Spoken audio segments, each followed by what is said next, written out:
Stand by. This is Whitetail Brief, tactical deer hunting insights in 20 minutes or less. What's up, everyone? I'm your host, Aaron Hepler. Let's cut the fluff, hit the tactics, and get you closer to your next whitetail. Welcome back to the InCamp Whitetail Brief. I'm on the horn with the nine-finger man himself, Dan Johnson. What's up, dude? Hey, why do they call it the horn? I don't know.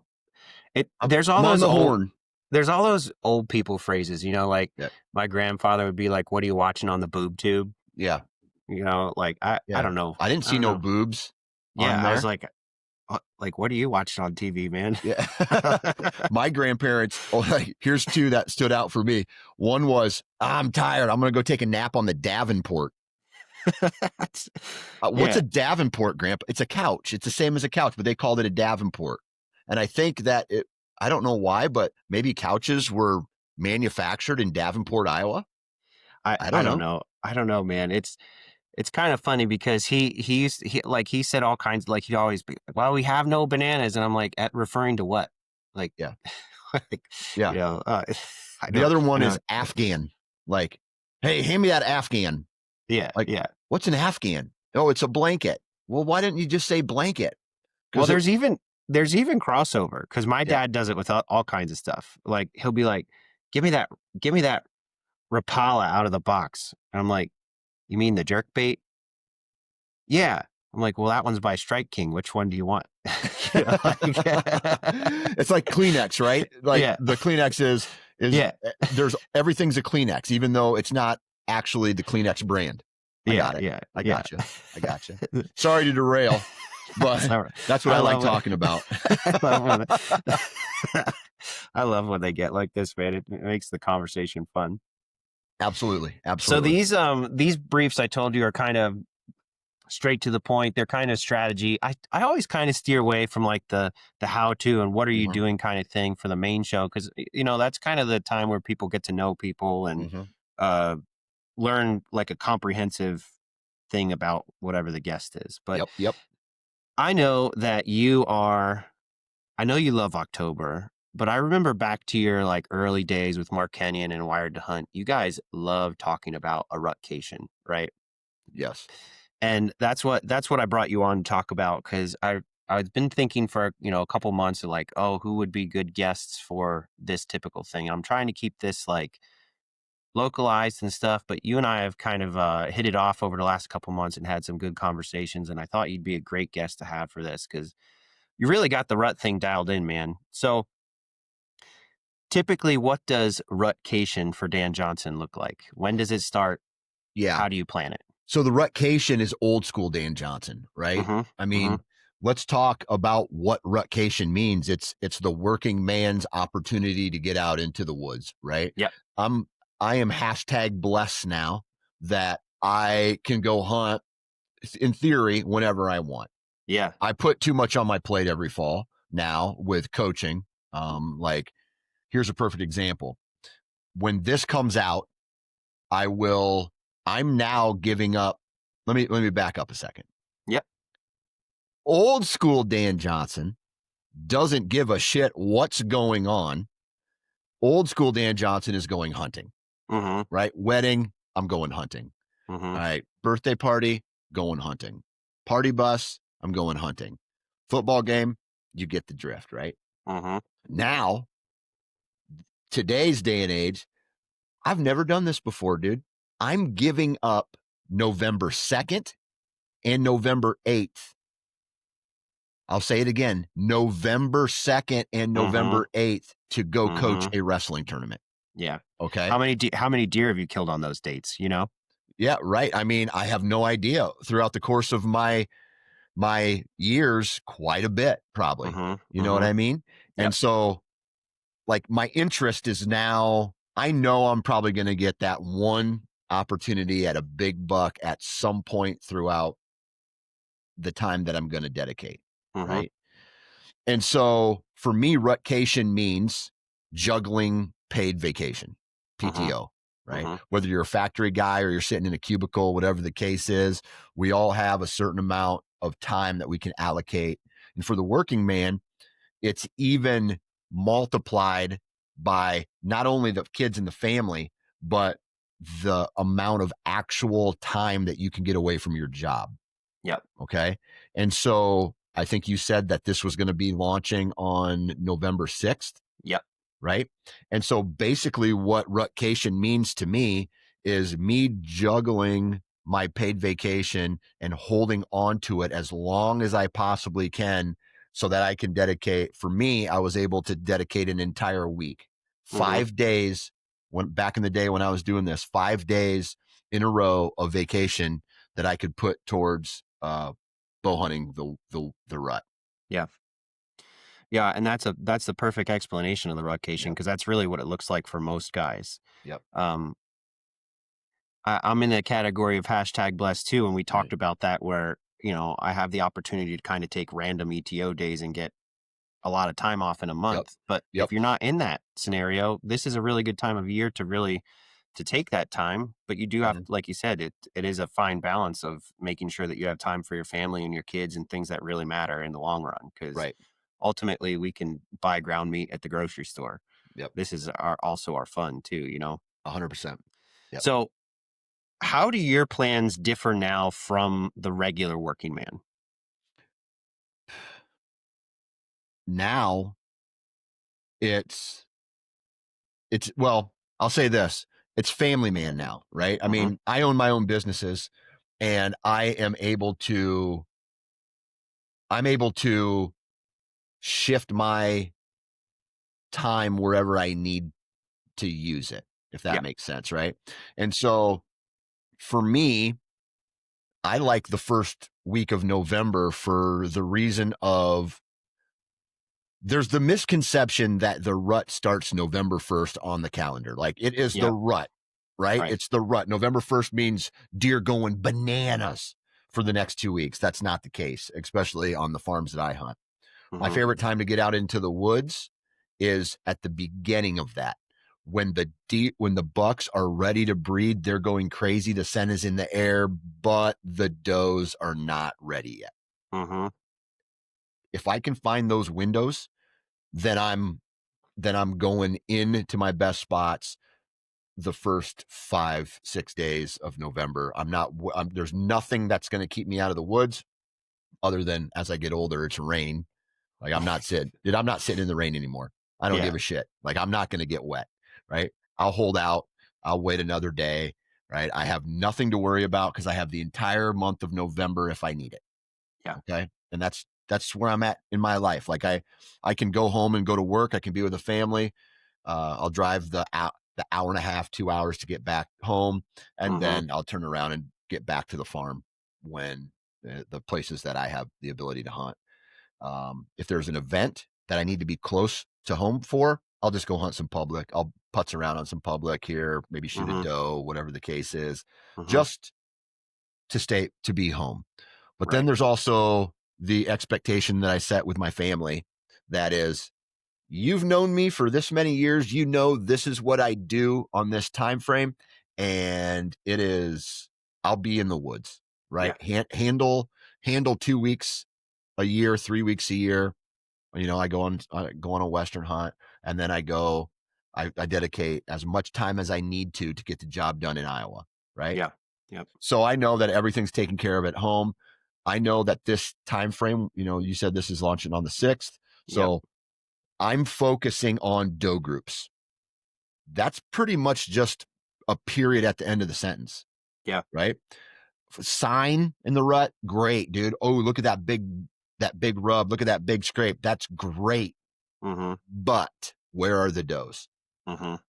Where's the does? If you got does walking within shooting range of your stand during the rut, that is the greatest strategy possible. Yeah, I agree. That's it, man. Like that. I agree. I wish I could get into this awesome hardcore details of the rut. You got to do that. No, you just got to get does within shooting range, dude. Yeah. And you're going to have not, yeah.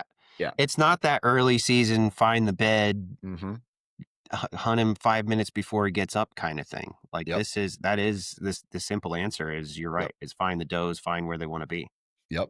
And that's how it's boiled down. And then the secondary question is wind and thermals and terrain.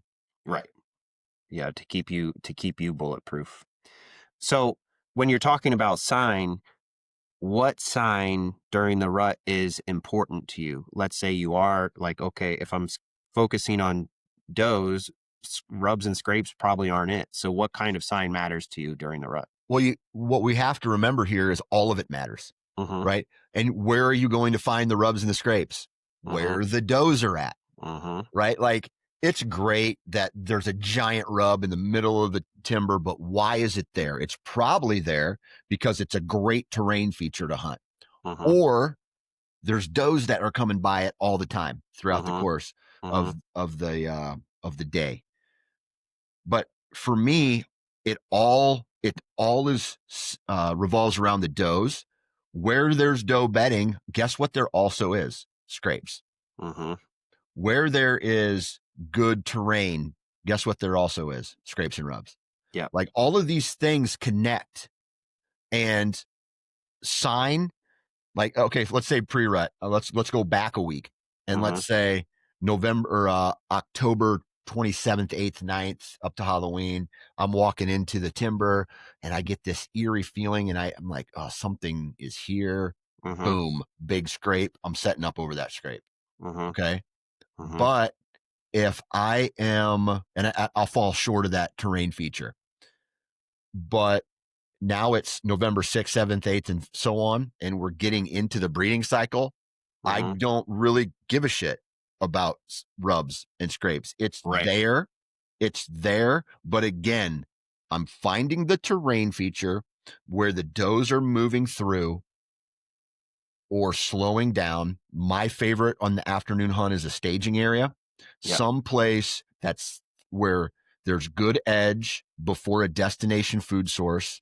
And that could be tricky this year because we've already had the conversation of acorns and the role that they're going to play this year. Where if you're a field edge hunter, you may be observing slower deer movement this year. You may be even observing a slower rut this year because of the amount of food that is currently in the timber. With that said, I am in the timber in a staging area, which just so happens to be where there's a lot of scrapes, a lot of rubs. Tomorrow night, actually, I'm going into this exact scenario where there's a staging area next to a creek crossing, next to a doe bedding area. So I'm in that line where there's bedding, staging. I'm in the staging. They're going to slow down. They're going to mill around. They're going to check the scents. They're going to do all these things that typical deer do. And then if the buck's not there and the does are, I'm going back again, and I'm going to go back again, and I'm going to go back again, and I'm going to go back until my trail camera data and my sightings are telling me not to. If I have a nocturnal buck right now or a daylight walker, I'm going into that spot and I'm going to hunt it until I have reasons not to hunt it. I get busted, or I'm just three days in a row, I'm not seeing a big giant buck. Now, are you talking like hunting out of the same tree or just same general area or whatever you happen to observe? Whatever the wind allows. Whatever the wind allows. Now, of course, I'm like this stand that I'm going into on. I need a northwest. I need a northwest, west, southwest wind. Maybe even a straight south wind. That's going to be perfect for me. Anything out of the east, I'm screwed. And I can get in there really easy. I can get in there. I walk this ditch. I pop up. I take maybe a 20-yard walk where I potentially could be exposed, get to the tree, climb up, and I'm bulletproof at that point. Yeah, perfect. And I'll hunt there as much as I can, as long as there's, like, I'll check my trail camera because I have a trail camera in that area. I will check it on the daily if I have to, walking to and from the stand and hitting that, and just hitting it right, watching the does walk out. And if the does aren't spooked and they don't blow and I don't ruin it myself, then it's going to be one of those stands. You just continue to hunt it until you don't have the reason to hunt it. Yeah. So you talked about weather and maybe skipping rainy days. I'm in that boat too, man. I hate hunting in the rain. I'm not a fair weather hunter. Like, I'll hunt in bad weather, snow, sleet, whatever, but I hate just being wet in a tree. Yep. Some people can weather that out. To me, it's not worth it. I'm sure you could kill a big buck on those days. I know our mutual friend Tony likes rainy days, but Yep. what about like a very stereotypical conversation about real strong winds? Because all the weather's changing now, so you get like right now it's like 40-mile-an-hour wind here right now. Yep. Or you get that one November day that's freaking, it's October or November 8th and it's 75 degrees. Mm-hmm. What do you do on those days? I'm doing the exact same thing, dude. Yeah. I'm doing the exact same thing. Looking for the does. Do you think that the hot weather really matters? The only thing the hot weather might do is slow them getting out of their beds, the does getting out of their beds. One of, to this day, the biggest bucks I have ever seen in my life was cruising at 3:30 in the afternoon at 80 degrees, November 4th or 5th, I think it was, like in 2017 or something. I can't remember what year it was. 170-inch 8-pointer. Just this mammoth old, I'm guessing he's a 7-year-old, just this crazy freak of a buck, nose down, panting, looking for does, man. And I screwed it up. I went in on a running gun. I picked I didn't go in far enough, and he got downwind of me. And so it was definitely one of those moments where you're like, it was so hot, I was just like, I don't want to hunt. Yeah. I get out there and I'm like, it's the rut, right? So anytime anybody can ever say something to you about whether you should or should not hunt, the answer to that question is, it's the rut. Right. Especially for the working guy, right? Oh, dude, I think, well, like me, right? I'm past the days of this punishment where I'm just going to sit in the rain. I'll hunt hot, I'll hunt cold. Yep. But I'm not going to sit in wet weather where the rest of it's miserable. But you best believe the second that it stops raining, I don't care if it's 11 in the morning or if it's 4, like I'm only going to hunt for 30 minutes. If that radar indicates it's going to stop hunting, I am in the tree when the last raindrop falls. Yeah. And I've killed more deer in that scenario than any other deer on my wall. Yeah. Heavy precipitation, 24, 48-hour rain event. I'm in the woods exactly the moment it stops. Yeah. And set and ready to go. Yeah. And I'm ready to go. Yep. Yeah. And I'm there till dark. So from a mentorship side of things, do you think the rut is a good time for people to take their kids? And if it is, what do you think they need to prepare their kids for? Dude, that would be the best time to take your kids. Hey, Junior, rattle. Let's blow this grunt tube, right? Like, just, this is what I would love to do. I would love to, we're recording this on October 20th in preparation for this upcoming season. Yep. I would love to be able to shoot a big giant buck tonight. Okay. Then take my kid out in the woods in November, some evening, some afternoon after he gets off school, or even pull him out of school or do something fun like that. Yeah. And crack the horns together and watch a big, nasty buck come in and just watch his eyes be like, holy shit, this is real. Like, this is real. And watch maybe some chasing go on and things like that, and really open him up to the true rut experience. Yeah. And then if they mess it up and they move or something gets downwind and he makes too much noise, who cares? Yeah. Rattle and then like watch him come in or you know. And I know I hunt in Iowa and I have a different deer herd with different deer behavior than some other states, but I'm out there because it's the best time of year, dude. Hey, man, and if I have the ability to do that with my kid, I cannot wait. I'll tell you this, dude. I can't wait until the time that my boy is old enough to climb in a tree with me and I feel safe with that. Yeah. And there's going to be a shit ton of 2-man stands everywhere, like 2 hang-ons sitting right next to each other. And I'm going to watch him shoot his first buck with a bow. Yeah, that's going to be so badass. Cool. Yeah.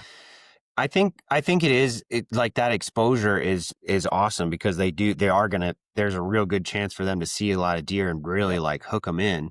Yep. I think like from a shot perspective, there might be some opportunity to be like, hey, like make sure that deer stopped or whatever. Yep. But I think it is such a cool time to have kids in the woods. Yep. If you have that option. But man, the calling stuff, man, that quite honestly, there's somewhere in your state on public, on private, where it will work. Mm-hmm. And deer are vocal. Like I've hunted a lot of places in public in PA where I've done really well with calling at this time of year. So it is part of a strategy. And here's the deal. If you know a buck is in the area or you get a trail camera picture of a buck, please, please, please, please do not overcall. Yep. And it is one of the hardest things that I have ever had to learn, to the point where I had to wean myself off rattling antlers by not taking them with me some days. You get the shakes a little. Oh yeah. Where I'm just like, I feel like I just smoked a whole bunch of crack like my entire life. And now I'm trying to quit crack. Right. Yeah. And so you got these antlers in your hand and you're like, this little voice inside is like, just tickle them a little bit. Just tickle them together. I and know then as you're voice. tickling them, you're just like, let's crush these antlers together. You're a man, you can do it. And the next thing you know, it's like boom, boom, boom, boom, boom, boom. And then something gets downwind to you. I don't know. You don't even know what the hell's going on. Right. Or you see like back in the day when I'd see a buck and he didn't answer to rattling antlers, I was like snort wheezing and grunting and blah, blah, blah, blah. They're just going bananas in the tree. And then all these other deer are looking up at me do it. And I'm blowing deer all out over the place. I'm going to tell you my grunting strategy and my calling strategy. And it is 100% of only deer that I see. Right. Do I blind rattle sometimes? Yes. But if it's only because I've fallen victim to boredom. Yeah. Okay. Yeah. And so if I see a buck make a scrape and he's kind of heading in a direction that's close, I do the and that's it. The one toot turn where he's going to hear it. He's going to look. And if he comes in, it means he's interested. If he doesn't, man, there's not much else that's going to get him to turn. That's just my experience. You can try to snort wheeze at them. Probably not. They're too close to probably rattle. The only time I really rattle is when I see something at a long distance. Yeah. Like just a really long distance. Yeah. I agree with that, man. Well, Dan, I'm fired up, dude. I'm fired up. It's a good conversation. Thanks for coming on, dude. So we have talked about Dan Johnson's strategy, full blown for the rut, all the things above, all the doe bedding. We've talked about calls. We've talked about taking your kids out. This is a fun conversation, dude. Thanks for coming on. I appreciate it. Yeah, absolutely, man. I appreciate you.